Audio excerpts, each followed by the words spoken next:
নমস্কার বন্ধুরা, আজকে নিয়ে চলে এসেছি একটি রেসিপি ভিডিও। প্রতিমার পছন্দের তরফ থেকে সকলকে স্বাগত। কড়াইতে আমি তেল বসিয়ে দিয়েছি, এটা সর্ষের তেল। আর এখানে একটা বড় সাইজের কাতলা মাছ, তার মাথাটাকে আমি বেছে ধুয়ে রেখেছি নুন হলুদ মাখিয়ে, সেটাকেই প্রথমে ভেজে তুলে নিচ্ছি। আজকে আমি যে রেসিপিটা বানাবো সেটা এই মাথা দিয়ে বানাবো। প্রথমে একটু লাল করে মাথাটাকে ভেজে আমি তুলে নিচ্ছি। একটু লাল করে ভাজছি, তা নইলে একটা আষ্টে গন্ধ থেকে যাবে। আর যে যে জিনিস আমার লাগবে বানাতে, সেখানে লাগছে পাঁচমেশানো সবজি। এখানে আছে রাঙা আলু, আছে কুমড়ো, এমনি আলু, বেগুন, আর এখানে দেখতে পাচ্ছ ডাঁটা। এটা কি ডাঁটা? পুঁই ডাঁটা। এতক্ষণে তোমরা বুঝতেই পেরে গেছো। আর এখানে রয়েছে শাক। পাতা আর ডাঁটাগুলোকে আমি আলাদা করে কেটে বেছে ধুয়ে রেখেছি। তারপরে দেখো এখানে নিয়ে নিয়েছি দুটো মিডিয়াম সাইজের পেঁয়াজ আর 4-5 কোয়া রসুন কুচি।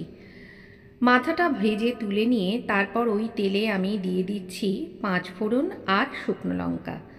যদি তেল প্রয়োজন হয় তবে এখানে আরেকটু তেল তোমরা দিয়ে নিতে পারো। ফোড়ন ভাজা হওয়া পর্যন্ত অপেক্ষা করছি। তারপর দিয়ে দিচ্ছি মিডিয়াম সাইজের কুচো করে রাখা সেই দুখানা পেঁয়াজ এবং 7-8 কোয়া রসুন, যেটাকে আমি কুচো করে রেখেছিলাম সেটা। যেহেতু আমি আজকে পুঁইশাকের তরকারিটা মাছের মাথা দিয়ে রান্না করব, তাই জন্য প্রথমে আমি পেঁয়াজ আর রসুনের ব্যবহার করলাম। এতে মাছের মাথা দিলেও কোনো রকম আষ্টে গন্ধ বেরোবে না।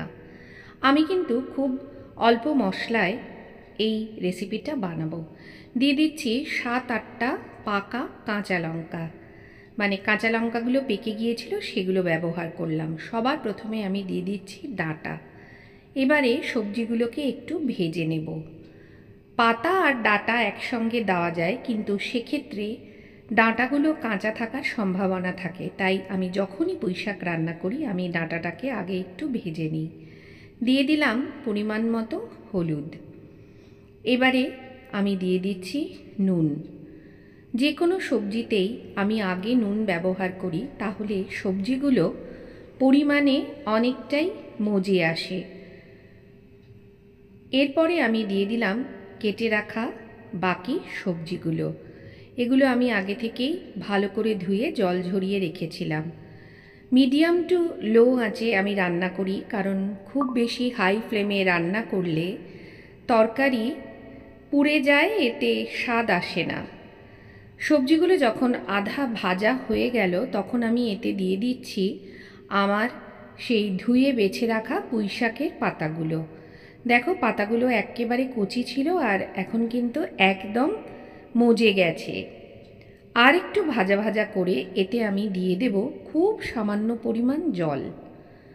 দেখে বুঝতেই পারছো যে সবজিটা অর্ধেকের বেশি আমার কুক হয়ে গেছে, তাই খুব বেশি জলের প্রয়োজন নেই। এবারে আমি নাড়াচাড়া করে এখানে একটা ঢাকা দিয়ে দেব। মাছের মাথাটা তার আগে আমি দিয়ে দিলাম। মাছের মাথাগুলোকে কিন্তু আমি গোটাই রাখলাম, কোনো রকম টুকরো করলাম না। এগুলোকে অনায়াসেই খুন্তি দিয়ে নাড়াচাড়া দিলে এগুলো ভেঙে যাবে। আর যদি আমি টুকরো করতে যাই তাহলে কাঁটাগুলো তরকারির মধ্যে ঘাঁটা ঘাঁটা হয়ে যাবে, যেগুলো খুব বেশি ভালো লাগবে না। এবার আমি চাপাটা দিয়ে দিচ্ছি। এইভাবে আমি মিনিট 5-7 কুক করব। চাপা খুলে দিলাম। দেখো আমার সবজিটা প্রায় হয়ে গেছে, একটু জল জল ভাব আছে। চ্যানেলে যদি তুমি নতুন বন্ধু হও আর আমার ভিডিও যদি তোমার ভালো লাগে, তাহলে তোমার কাছে অনুরোধ চ্যানেলটিকে সাবস্ক্রাইব করে বেল নোটিফিকেশন অল করে দিও, যাতে আমি যখনই ভিডিও আপলোড করব তোমার কাছে নোটিফিকেশন পৌঁছে যায়। এখানে আমি পিটালি ব্যবহার করলাম। এখানে আমি আটা দিয়েছি, প্রায় 1 টেবিল চামচ আটা আমি এই তরকারিটার মধ্যে দিয়ে দিলাম। তাতে ওই যে তরকারির জলভাবটা সেটা কিন্তু খুব তাড়াতাড়ি টেনে নেবে। আর তরকারিটাও দেখতে মাখা মাখা হবে, মানে ছাড়া ছাড়া হবে না। যেহেতু সব রকম সবজি দিয়েছি তাই টেস্টের ব্যালেন্সের জন্য আমি এখানে একটু চিনি ব্যবহার করলাম। চিনিটা অনেকেই পছন্দ করো না, যদি চিনি পছন্দ না করো তাহলে স্কিপ করতে পারো, তবে চিনিটা দিলে খেতে কিন্তু তরকারিটা ভালো হয়। দেখেছো তো পিটালিটা ব্যবহার করার ফলে আমার তরকারিটা কীরকম তাড়াতাড়ি ঘন হয়ে বেশ মাখা মাখা একটা টেক্সচার হয়ে গেল। আর এই রকমভাবে মাছের মাথা দিয়ে পুঁই শাকের লাবড়া খেতে কিন্তু ভালো লাগে, আমার তো ভীষণ ভালো লাগে, ভাত বা রুটি দিয়ে খেতে খুব ভালো লাগে।